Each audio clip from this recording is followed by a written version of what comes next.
पितृपक्ष और महाभारत जानिए पौराणिक कथा सुनने से होते हैं पितृदेव प्रसन्न। आइए दोस्तों जानते हैं महाभारत संबंधित एक कहानी। भीष्म पितामह और धर्मराज युधिष्ठिर के बीच हुई बातचीत ने उन्हें श्राद्ध और पितृपक्ष के महत्व के बारे में सिखाया। महाभारत युद्ध के बाद कुंती के सबसे बड़े पुत्र ने इस ज्ञान का इस्तेमाल कैसे किया, आइए जानते हैं। पितृपक्ष हिंदुओं द्वारा अपने पूर्वजों को श्रद्धांजलि देने के लिए मनाया जाने वाले 16 दिवसीय काल है। वे अपने पूर्वजों के नाम पर श्राद्ध करते हैं, दान करते हैं और अच्छे कर्म करते हैं। हालांकि बहुत से लोग नहीं जानते कि इस घटना का संबंध महाभारत से है, जो एक पौराणिक हिंदू महाकाव्य है। क्या आप जानते हैं कि कर्ण को मरने के बाद 15 दिन के लिए धरती पर भेजा गया था। कर्ण महाभारत में एक महत्वपूर्ण पात्र था। वह पांडव की मां कुंती का सबसे बड़ा पुत्र था और कौरव की ओर से लड़ रहा था।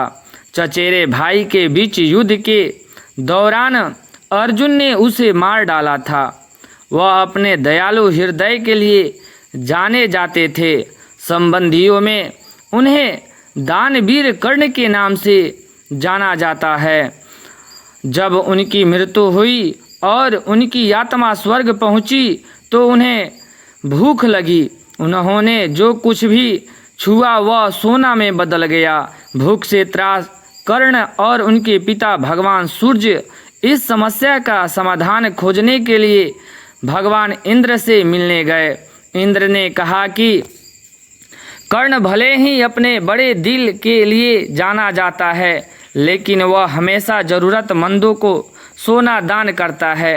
वह कभी भी श्राद्ध के दौरान भोजन दान नहीं करता, इसलिए पूर्वजों ने उसे श्राप दिया।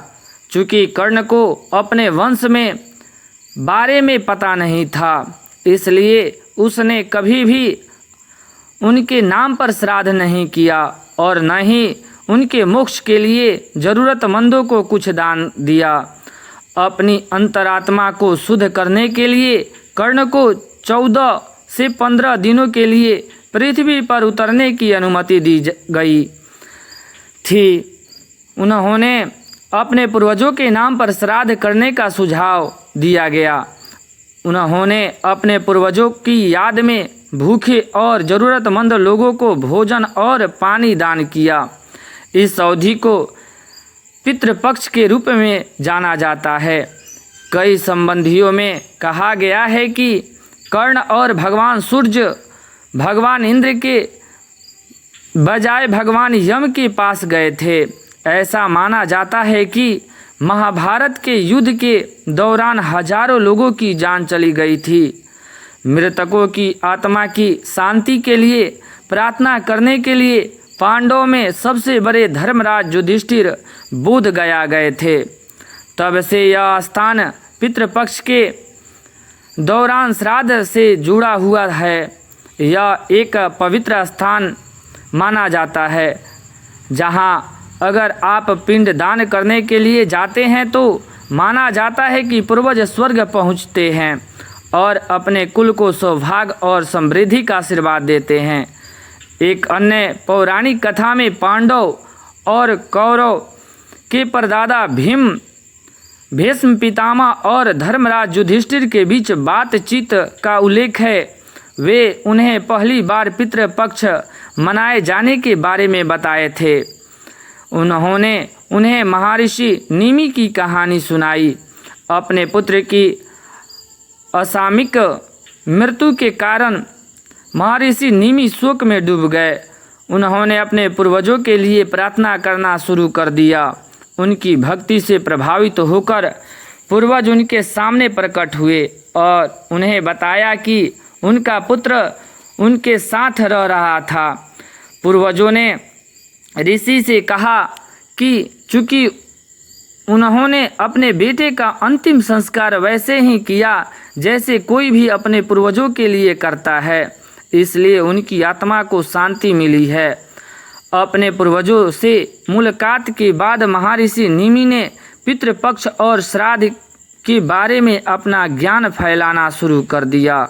भीष्म पितामह ने धर्मराज युधिष्ठिर को श्राद्ध का ज्ञान दिया, जिसके बाद उन्होंने बोध गया में तपस्या की और उन आत्माओं के लिए प्रार्थना की जिन्होंने उन्हें उनके भाइयों, चचेरे भाई और परिवार ने महाभारत के दौरान मार डाला था। दोस्तों, इस प्रकार के वीडियो के लिए आप लाइक सब्सक्राइब जरूर कर दें। धन्यवाद दोस्तों, फिर मिलते हैं अगले वीडियो के साथ आप सभी के।